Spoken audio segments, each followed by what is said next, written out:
I've never been a believer in Jeb Bush. I don't mean politically or ideologically. I just mean I don't think he's going to win. I know everybody say front runner, front runner. Everybody screams it from the rooftops.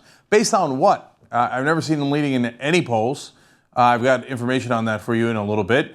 I know he's going to raise a ton of money. I got it. But, you know, there's a ton of free media in the presidential runs. It's not like he's running for Senate in Wyoming, where having a ton of political cash makes more of a difference. And is he some sort of wunderkind in politics? Well, if he was, why did he fall behind a George W. Bush in his own family? Okay, so this week has proven me a little bit right here as he has gone from one disaster to another. First of all, just a quick little one here where he accidentally announces that he's running for president. That's a big no-no. I'll explain why. Watch. Is there any way you would have done things differently than your brother?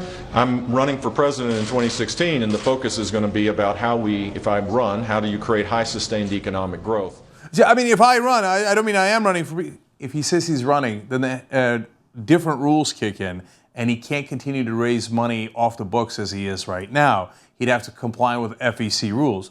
Oops, he shouldn't have said he was running. Okay, these are semantic things. It's a small thing, but it's another big screw up. And if the FEC actually held him to account, that might cause him a lot of trouble in terms of his fundraising. Okay, point number two. He's in Nevada. 19-year-old student Ivy Zydrick is going to question him about ISIS because he was running off at the mouth about how Obama is at fault for ISIS. She's like, I don't think so. And she checks him here.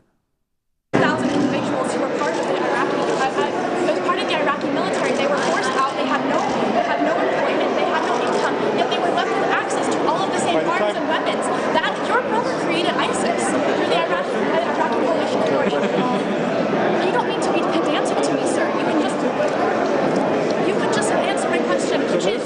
My question is, why are you saying that ISIS was created by us not having a presence in the Middle East? By the time we left, countless wars where we send young men to die for the idea of American exceptionalism. It's this idea, like, why are you spouting nationalist rhetoric to get us involved in war wars? we respectfully disagree. We have a disagreement because.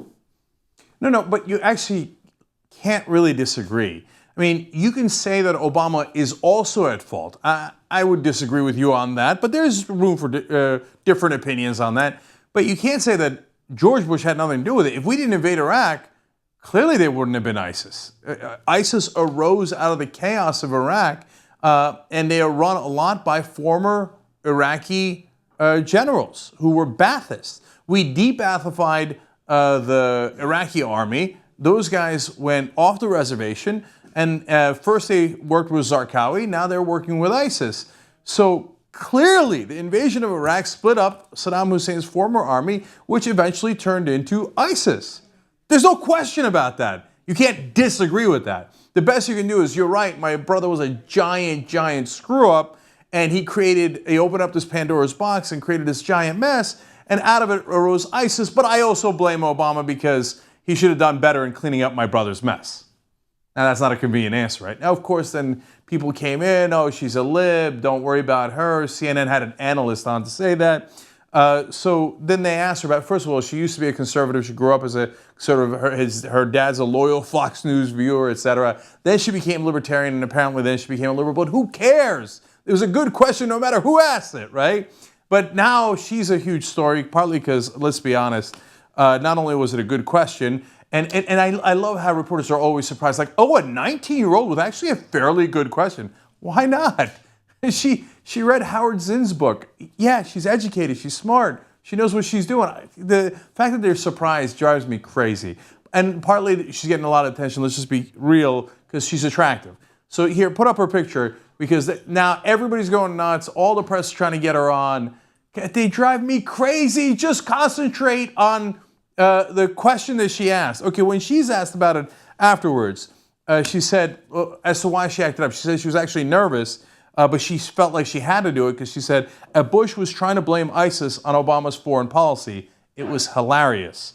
It was like somebody crashing their car and blaming the passenger. All right, love it. Great job, Ivy. Awesome job, okay? So now, that's not the end of Jeb Bush's problems. Now remember, he got into this whole mess about Iraq because he originally went on with Megyn Kelly and said that he'd have done the same thing. Now, that set off a firestorm, and then he began to change his answer. Well, we put together all of his different answers from beginning to end here on the issue of whether he would have gone into Iraq, just like George W. Bush did. See if you can follow all this, because it is going to evolve through time, and this is all in just 1 week. Watch. On the subject of Iraq, Yep. obviously very controversial, knowing what we know now, would you have authorized the invasion? I would have, and so would have Hillary Clinton, just to remind everybody, and so would have almost everybody that was confronted with the intelligence they got. Whatever I heard, it was translated, knowing what you knew then, what would you do? And I answered it honestly, and I answered it the way I will answer all the time, which is that there were mistakes made, but based on the information that we had, it was the right decision. In 2020 hindsight, you would make a different decision. Yeah, I don't know what that decision would have been. That's a hypothetical, but the simple fact is mistakes were made, as they always are in life. Going back in time and talking about hypothetical, what would have happened, what could have happened, I think does a disservice for them. Don't you think running for president is hypothetical when you say, if I run for president, ... Of course, you know, given the power of looking back and having that, of course, anybody would have made different decisions. Oh, really? So at first it was like drop shot, done the same thing. Then it was, well, you're asking a hypothetical. Then it was, you doing a disservice to the troops by even asking that question. Oh, come on. That's pathetic. And then finally he succumbed today and said, quote, knowing what we know now, I would not have engaged. I would not have gone into Iraq. That's amazing. It's amazing that we've gotten to that point where even the Bushes have to say, no muss, you guys win. Obviously, we screwed up royally. Iraq was a disaster. It's such a disaster that now Republicans like Joe Scarborough find it a no-brainer and laugh at Bush for even denying that it was a disaster. Here, watch this clip. I've been talking about how smart Jeb is and how competent Jeb is. The last 3 days have just been really bad for Jeb Bush. This is what is so confounding. You say it's a fraught question for Republicans. Ask me, somebody who supported the Iraq War because I believe Saddam Hussein had weapons of mass destruction. Ask me the question about Iraq. Ask it. Joe, was the war a good idea? No, it's all, you know, in retrospect, it was a horrible idea. As bad an idea as sticking your face in a blender. What's your next question? Knowing what we know now, would you do the same thing? No, absolutely not. I won't even say. But when you make horrible mistakes in your life, you don't repeat them. What's wrong with Jeb Bush? This is like a mental thing, isn't it? Like he said that his brother would be his advisor on the Middle East. You have to let her answer. No. Herbert Hoover, you don't want him like being your top economic advisor in 1932. Wow, now the Republicans have conceded so much that they say going into Iraq in the first place was like sticking your face in a blender. I'm waiting for my apology note. Look, I know sometimes I do it too much. We call it bragging or whatever. We kid around about it.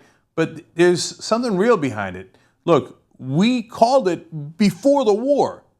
Democracy Now! And the Young Turks, as far as I know, were the only two shows nationwide, and there were some other local shows, but nationwide that were saying, don't go into Iraq. We started the show back in 2002, before the Iraq War. And we said it at the time. We didn't Monday morning quarterback it. We said it's a terrible idea. Weapons of mass destruction was a front anyway. They didn't have good evidence on it, and it certainly had no connection to 9/11. And those people who called us unpatriotic, un-American, etc., I'm waiting for my apology note. Now, the reason it's relevant outside of us bragging about it or taking credit for it is that, hey, listen, next time we talk about Iran, perhaps you should listen to us. Not just us, but the critics who say, hey, wait a minute, you're making the same mistakes as you did in Iraq. But look, now it's gotten to be such an obvious fact that the Republicans bungled it, that Bush was so 100% wrong that it's absurd to deny it. Here's another quote from the Huffington Post. New Jersey Governor Chris Christie, Senator Ted Cruz, Senator Rand Paul, Senator Marco Rubio, all these guys are running for president, all said this week that going to war in Iraq with today's knowledge would be a mistake. Amazing. You guys were all wrong. We were right. And now you're all running for president and then blaming Jeb Bush because you think, what, he's the only guy who, is unclear about his answer to that? Look, most of you full-throated support of Iraq war and called everyone who didn't support it un-American. Now all of a sudden you admit it was a giant mistake, but you continue to make those same mistakes day in and day out. Now back to Jeb Bush. For the people who think he's going to win, check your numbers, man. New poll out of national Republicans, Jeb Bush finishes 5th, okay? Now I know it's early, I know these things change a lot, but what makes you a front runner if you're smack dab in the middle of the pack? Scott Walker's leading with 18%. Jeb Bush is down at 5th at 11%. Look, and dropping. Bush had been in 2nd at 17% and has now dropped to 5th at 11%, okay? Let's go to Jeb Bush's favorability. Watch these disastrous numbers, okay? He has a 35% favorable view. He has a 48% negative view, okay? Now, doesn't look like front runner to me, but wait, it gets worse. Only 36% of the voters, now this is all voters, not just Republicans, only 36% of voters said they would consider voting for Bush, while 60% said they would not consider voting for him. When 60% of the population says, I wouldn't even consider voting for you, you're the front runner? Oh my God. If he really is the front runner among Republicans, this is a pathetic field. But the reality is, no, it's just the press saying it because they adore money. They worship money. So they think Jeb Bush has the most money, so we bow down, we bow down. We call him the front runner when he has never been the front runner, and he most certainly is not the front runner today.